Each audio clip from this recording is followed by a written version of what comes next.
आत्मिक यात्रा नेपाली रेडियो कार्यक्रमले 29औं वर्षमा पाइला टेकेको शुभ अवसरमा एक ऐतिहासिक उपस्थिति दिन तपाईहरु यहाँ हुनुहुन्छ। धेरैले प्रभु यीशु ख्रीष्टले आफ्नो अनुयायीहरूलाई बोलाउने माध्यम धेरै चुन्नुहुन्छ। एउटा यस्ता माध्यम छन् जसको माध्यमबाट यीशु ख्रीष्टलाई विश्वास गरिन्छ। कति सेमिनारमा गएर यीशु ख्रीष्टलाई विश्वास गर्छन् भने कतिले चङ्गाई पाएर यसलाई विश्वास गरेका छन्। कतिजनाले प्रभुबाट नै दर्शन पाएर यसलाई विश्वास गरेका छन् भने कतिले वचनलाई सुनेर विश्वास गरेका छन्।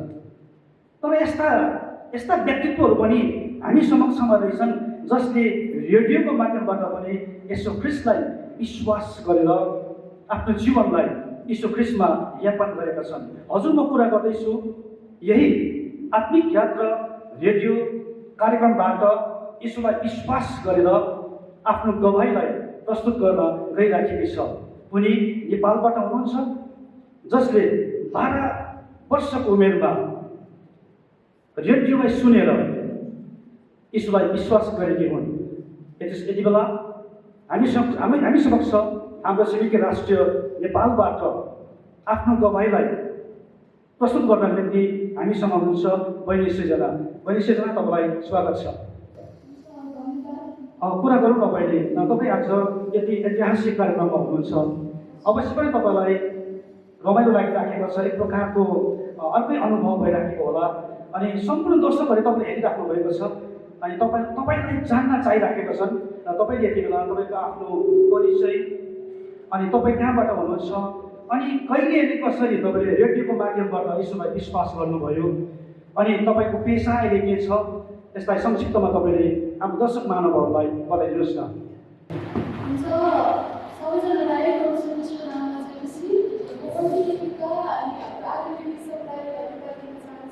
सुन्दर अवसरको लागि अनि इन्भिटेसनको लागि अनि आज चाहिँ म एकदमै आशिष महसुस गरिरहेको छु किनभने मैले धेरै वर्ष अगाडि एराउन्ड 11 इयर अगाडि चाहिँ रेडियोबाट चाहिँ सुनेको थिएँ र मलाई थाहा पनि थिएन वक्ताको के हो। तर पनि आज यसरी चाहिँ परमेश्वरले उहाँको समयमा मलाई यहाँनिर ल्याउनु भएको छ। अनि मेरो नाम चाहिँ सृजना बस्छ अनि म ओरिजिनली पाल्पाबाट अनि अहिले चाहिँ मेरो फ्यामिली बुटोलमा सिफ्ट भइसक्नु भएको छ। अनि म पाल्पा चर्चबाट अनि अहिले कोही हामी भवन चर्चबाट जाने गर्छु। अनि मेरो पेसा चाहिँ अहिले म नर्सिङ प्रोफेसनमा छु अनि म नेपाल मेडिसिन हस्पिटलमा काम गरिरहेको छु।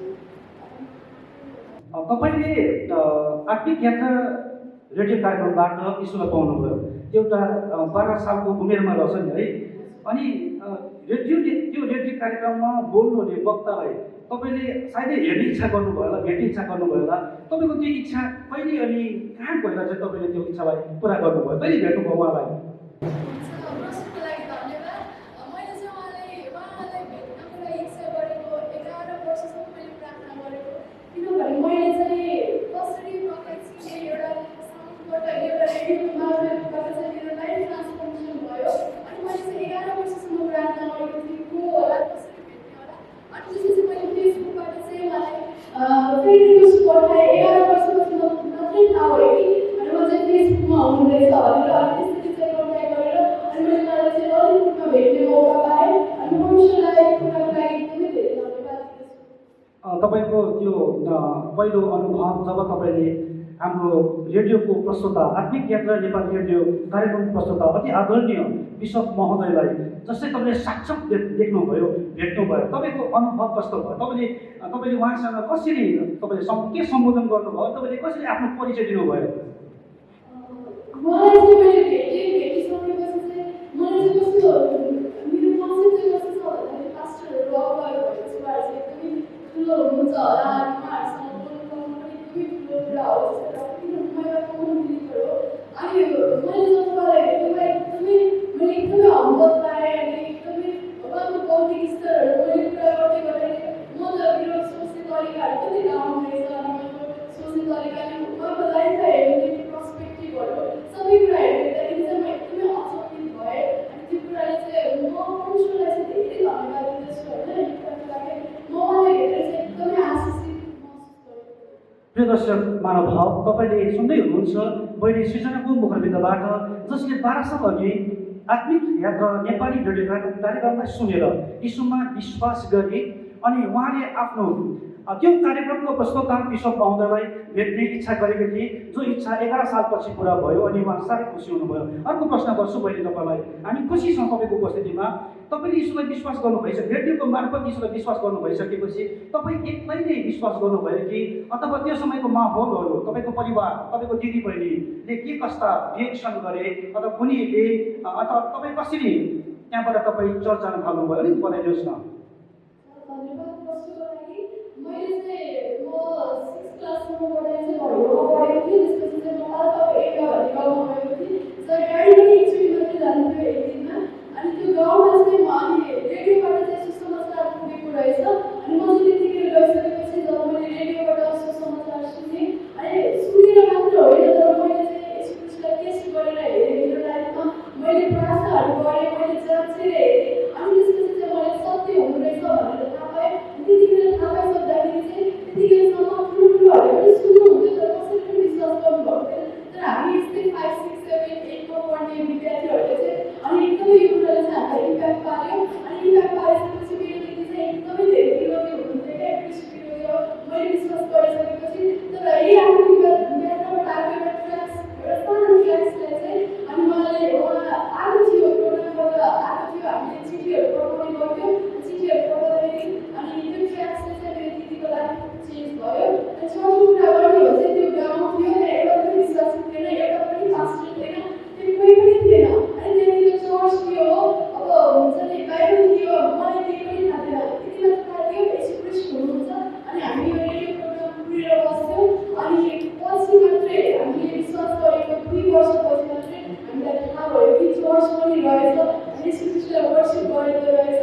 अनि त्यो थाहा पाइसकेपछि चाहिँ अनि हामी फ्रान्सिस चर्च कालबाको सदरमुकाममा रहेको छ, त्यो चर्चमा चाहिँ 3 घन्टा हिँडेर जानुपर्थ्यो, किनभने एकचोटि मात्रै गाडी जान्थ्यो। तर हामी हिँडेर पनि जान्थ्यौँ। अनि एकदमै ख्रीष्टलाई जब हामीले चर्चमा भेट्यौँ अनि हामी एकदमै आशिष भएका थियौँ। त्यतिखेर धेरैजनाले विश्वास गरेको थियो।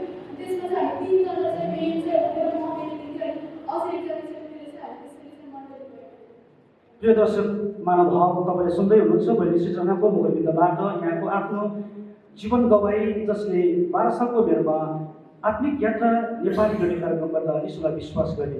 अनि बहिनीले अर्को प्रश्न, बहिनी तपाईँले रेडियोबाट यीशुलाई विश्वास गरे बापत तपाईँ त त्यति बेला 12 वर्षको मात्रै हुनुहुँदो रहेछ होइन। त्यसपछि तपाईँको त्यसपछिको जीवन तपाईँले के कस्ता आशिषको अनुभव गर्नुभयो, तपाईँले के कस्ता उन्नतिहरू गर्नुभयो, त्यो कुरा पनि अलिकति हाम्रो दर्शक महानुभावहरूलाई संक्षिप्तमा बताइदिनुहोस् न।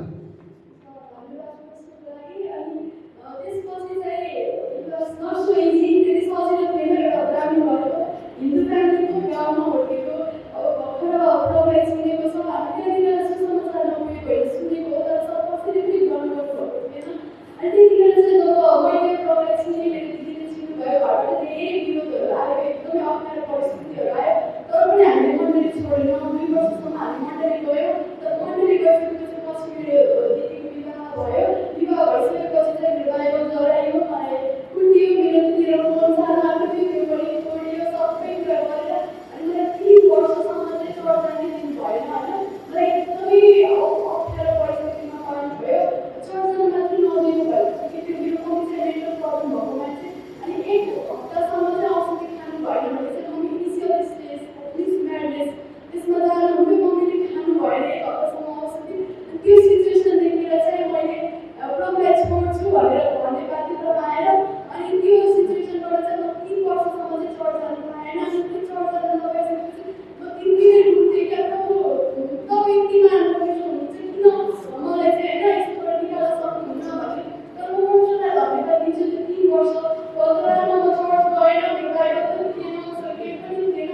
अनि तर पनि त्यसपछि चाहिँ जब मैले ख्रीष्टलाई फेरि एक्सेप्ट गरेँ, त्यसपछि चाहिँ मलाई घरबाट एकदमै चुनौतीहरू आयो, सत्रहरू सबै बन्द भयो, सबै कुरा जति मैले एउटा दर्शन देखेँ, त्यो दर्शन चाहिँ त्यति बेलामा नष्ट भएको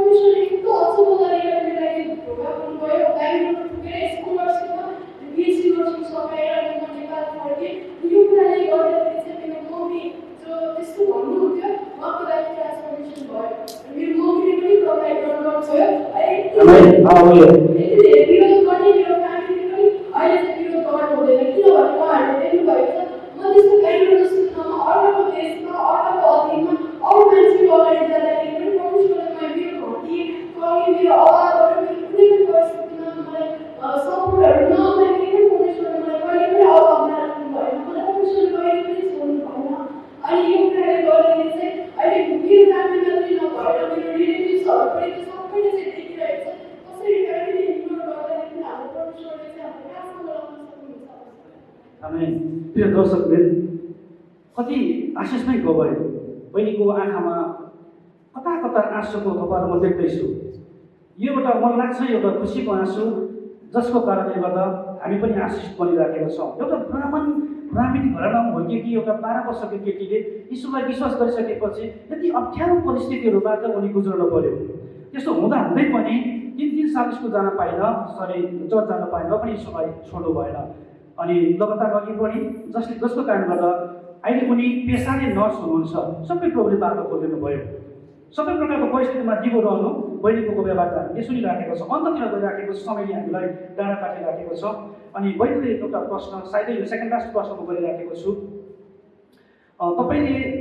तपाईँ एक श्रोता हुनुहुन्छ जसले रेडियोको माध्यमबाट यसो पाउनुभयो अनि यो आत्मिक यात्रा नेपाली रेडियो कार्यक्रमलाई साथै यसको प्रस्तोता अति आदरणीय जसले सन्देश प्रतिदिन दिनुहुन्छ आदरणीय बिशप महोदयलाई तपाईँ के सुझाव दिनुहुन्छ, के भन्न चाहनुहुन्छ? छोटो शब्दमा भन्नुहोस् न। जसरी मैले चाहिँ कृष्ण आत्मिक यात्रा कार्यक्रमबाट चिने आज पनि धेरै व्यक्तिहरू छन् जसले चाहिँ अब यस कृष्णलाई चिनेका छन् किनभने संसार अहिले आशा दिइन्छ प्रेम दिइन्छ आज मान्छेले आशा खोजिरहेको छ सहारा खोजिरहेको छ जुन चाहिँ मान्छेले मान्छेबाट पाइरहेको छैन त्यो सबै कुरा एभाइलेबल चाहिँ यस कृष्णबाट छ होइन। त्यस कारण अहिले चाहिँ यो कार्यक्रम चाहिँ पहिला जति इम्पोर्टेन्ट थियो अहिले त्यो यो जेनेरेसनलाई चाहिँ यो अझै इम्पोर्टेन्ट भएको छ। अहिले चाहिँ एकदमै यो कार्यक्रमले चाहिँ अझै धेरै लाइफहरू चाहिँ टच गर्नुपर्नेछ अनि त्यही भएर अनि म हाम्रो आदरणीय बिशप नारायण शर्मालाई पनि धन्यवाद दिन चाहन्छु यो कार्यक्रमलाई अहिलेसम्म ल्याउनु भएको लागि। अब आउने दिनहरूमा पनि अझै परमेश्वरले चाहिँ तपाईँलाई माइती गरेर चलाउनु भएको होस्। अझै धेरै मानिसहरू म जस्तो धेरै छन् जसले चाहिँ मण्डली पास्टरहरू अगुवाहरूसँग इन्टरभ्यू गर्नु पाइरहेका छन् उनीहरूले चाहिँ तपाईँको वचन सुनेर चाहिँ धेरै मानिसहरू चाहिँ कृष्ण आउन सकुन् यो चाहिँ शुभेच्छा साथसाथै प्रार्थना गरिरहेको छ। अनि यो कार्यक्रम चाहिँ अझै टाइम बढाएर हुन्छ कसरी हुन्छ धेरै मानिसहरूसँग पुर्याउनलाई यो वस्तुहरू सबैजनाले सेयर गरेर हुन्छ कसरी हुन्छ जसरी एकदमै थोरै छ 15 मिनट तर दिनमा 15 मिनट मात्रै सुन्ने गरी अनि त्यसले चाहिँ तपाईँहरूको धेरै आत्मिक वृद्धि गर्छ। त्यसकारण सेयर गरेर हुन्छ कसरी हुन्छ एकअर्काको पुर्याउनुहोस् किन तपाईँको सानो हातले गर्ने कसैको लाइफ चाहिँ कृष्ण आउन सक्छ। त्यस कारणले चाहिँ त्यो सबैजनाले गर्नु होला अनि धन्यवाद दिन्छु। प्रिय दर्शकवृन्द हजुरले सुन्दै हुनुहुन्थ्यो मैले सूचनाबाट यहाँको आफ्नो जीवन गवाई जसले रेडियोको माध्यमबाट यीशुलाई विश्वास गरेको थिए। अनि आजको विशेष हाम्रो अतिथि सिर्जनाको कुरालाई जोड्दै म वार्ताकार विनय थापा पनि बिशप महोदयलाई अनुरोध गर्छु तपाईँको सन्देशबाट यस्ता टिनेजरको नानीहरूले प्रभुलाई पाउँदै रहेछ अनि लगातार तपाईँले यसलाई निरन्तर दिनुहोस् भने हजुरलाई मेरो बिन्ती टपाउँदै जाँदै सम्पूर्ण दर्शक महानुभावहरू जसले हामीलाई हेरिराख्नु भएको छ यदि तपाईँ पनि यस कार्यक्रममा जोडिन चाहनुहुन्छ भने ब्यानरमा भएको अघिल्लो नम्बर भारतीयहरूले अघिल्लो नम्बरमा मिस कल मात्रै लाउनुहोस्। भोलिदेखि नै तपाईँ वाट्सएपमा प्रतिदिन तपाईँले मिठो सन्देश पाउनुहुनेछ। अनि युट्युब मार्फत पनि तपाईँले सन्देशलाई सुन्न सक्नुहुन्छ।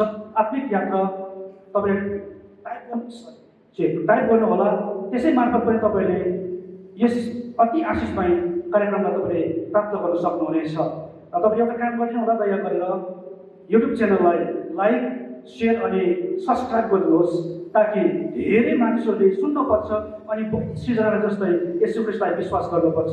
यति भन्दै म वार्ताकार विनय थापा साथै आजको अतिथि नेपाल बासिन्दा पहिले सृजनालाई बिदा दिनुहोस्। सबलाई जय मसीह।